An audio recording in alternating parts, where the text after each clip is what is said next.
Hey guys, my name is Christian and I like to draw, mostly in this academic figurative style, and in this video I'm going to talk about how the Reilly method might have actually slowed down my artistic development. Before I start, what even is the Reilly method? The Reilly method is a system of drawing the human head and figure developed by Frank J. Reilly, an American painter, teacher, and illustrator. The Reilly method is based on the concepts abstraction and construction. For example, this is how the idea of abstraction might be applied to a reference to make the subject easier to draw. Using a basic circle and a center line, you can extrapolate where the jaw is using a line from the side of the head. From there, it's a matter of using the specific rhythms of the face to determine where everything else goes. Since I'm using the Reilly method as a base, everything sort of falls into place. One of the most famous diagrams of the Reilly method is a diagram by Fred Fixler, one of his students. You can see here, he used a line from the pit of the neck in order to find the abstraction to the halfway point in the figure. This line can be applied at any angle to have an approximate idea of where that point is. This is also referred to as a rhythm. These rhythms can be applied to the entire figure, and once you have the entire diagram landed, you can start adding construction. The method also emphasizes the use of value patterns to create the illusion of three-dimensional forms. What this means is delineating the values in your subject into a clear two-value read. The advantage of this is that it allows you to focus on the readability of the subject before being bogged down on the complexity of things like texture or halftone. Reilly believed that understanding the relationship between light and shadow was essential to creating the illusion of three-dimensional form. Don't get me wrong, the Reilly method is one of the best forms of drawing out there. The problem lies in how you apply it to your art. Take a look at these drawings I did while I was a student at the Watts Atelier.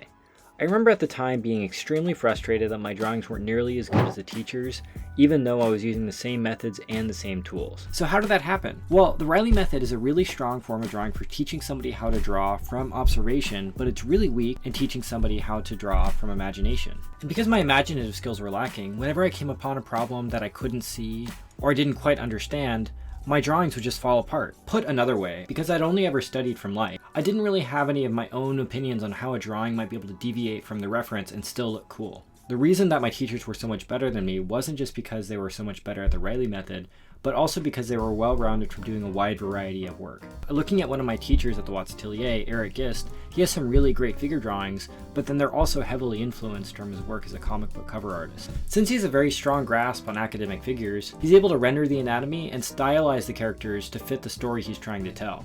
Ben Eblin had a great video recently on how he doesn't use the Lewis method and how he leans more into using a specific tool for a specific problem. I highly recommend checking out his video. I'll put the link down in the description for you guys that are interested. The Reilly method was developed during a time when traditional tools were the only ones available and print illustration was the most common way of having a job. As a result, using the Reilly method caters to creating that sort of artwork. Nowadays, with more access to tools and a wider variety of opportunity for artists, there's a much broader demand for art. The most distinct difference between now and then is digital tools. With traditional tools, there's less room for experimentation and more need for precision. Whereas when the Reilly method was developed, print illustration jobs were the only ones available. Artists like J.C. Leyendecker, Rockwell, and Bede Schaefer all thrived. These sorts of works included things like book covers, magazine ads, and movie posters, which are all generally geared to 1 to 6 figure images to promote the thing they're trying to sell. These artists had limited tools and short deadlines, so they had to develop these sorts of techniques to actually finish their work. It's pretty rare that the image you create is the final product in the modern art industry. The image that you create is often used as concept art for a 3D model for a video game, or to set the mood for a shot inside of a movie. I'm not saying the Reilly method is bad. I'm saying that the Reilly method isn't the end-all be-all technique to doing amazing artwork. In fact, there isn't a single technique like that. Hey guys, before moving on, I wanted to talk about the mentorships I'm starting. If you ever wanted to learn how to draw, where to go in your career, or general advice on being creative, I'm going to be opening up 10 mentorship sessions per month. What's included is a 1-hour call per month, direct access to me over Discord, and written critiques and draw-overs. Being an artist is really difficult, and having a mentor can save you a lot of time and headache trying to figure out things on your own. Personally, I've spent a lot of time learning from other people through mentorships or classes, and it's been invaluable to my career and my life. Having someone to bounce ideas off of and ask where to go can save you years of trial and error. I'm going to be charging $150 a month, but if you decide it's not exactly what you're looking for, no big deal. I'll give you a full refund. A lot of this stuff is figuring out what works best for you and the kind of teaching style that you prefer. So if you are interested, head to my Patreon, which is linked below, and thanks, and back to the video. Finished illustrations were never my ultimate goal. My personal interests in art are more in line with the sketches of Carl Kopinski and Claire Wendeling. When I stopped training at the Watts Atelier, I was able to step away a little bit from the exercises that you do there. Those are things like 20-minute lay-ins where you put in the base for what a long drawing might look like. That's a 2 to 3 hour drawing.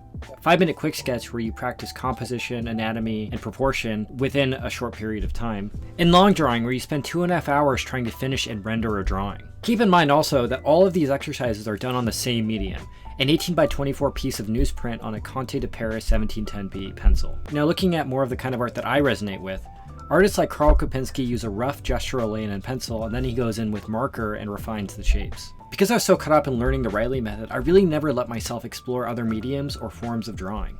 There's a quote from The Art Spirit by Robert Henri that I really like. He was telling the story about how he went to an art school and he saw students doing these great exercises really well. And then he left for 10 years and he saw the same students doing the same exercises but a little bit better. If you're feeling like you're not moving towards your artistic goals, I'd encourage you to try and experiment more. From everyone I've talked to from my years studying art, they've all said that when they've deviated from a particular style of drawing and leaned into more of what they care about, they improve drastically. And that's not just because they have multiple inputs to pull from, and that's because they cared about it a lot more, so they had a lot more fun actually drawing. I think a lot of education tries to push the right and wrong way of doing things, whereas with art, there is no incorrect or correct way of doing it. The way you get better isn't being the best technical artist, it's about having the best idea of what you think good art is, which is entirely subjective. Here's another relevant quote from Robert Henri. "The objective isn't to make art. It's to be in that wonderful state which makes art inevitable."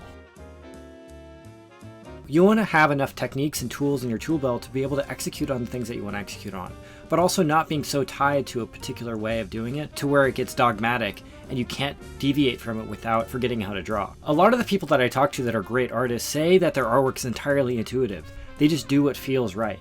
They try not to think about it. As it relates to learning the Reilly method, you want to learn something like that in the same way a weightlifter goes to the gym. You do it to exercise and practice the things you want to learn, but you don't necessarily make that the only thing that you do. In my experience, even something like recording my podcast has made me a better artist because it's allowed me to dive deeper into subjects I wouldn't be able to otherwise. Every artist I know has other hobbies on top of their drawings. For example, an artist that I really admire, Morgan Weisling, he sword fights in his free time. They're already sword fighting. Great. Of course. Every single movie. Are we starting with a sword fight? The first thing. Is that what we were gonna do? How's it going, Stan? And Karl Kopinski rides his bike a ton. Stan Prokopenko spends a lot of time building his website and his business. And that allows him to think of new and creative ways of teaching art in his YouTube videos. For all these people that I've mentioned, art is something that serves their life versus them being a slave to a particular way of drawing.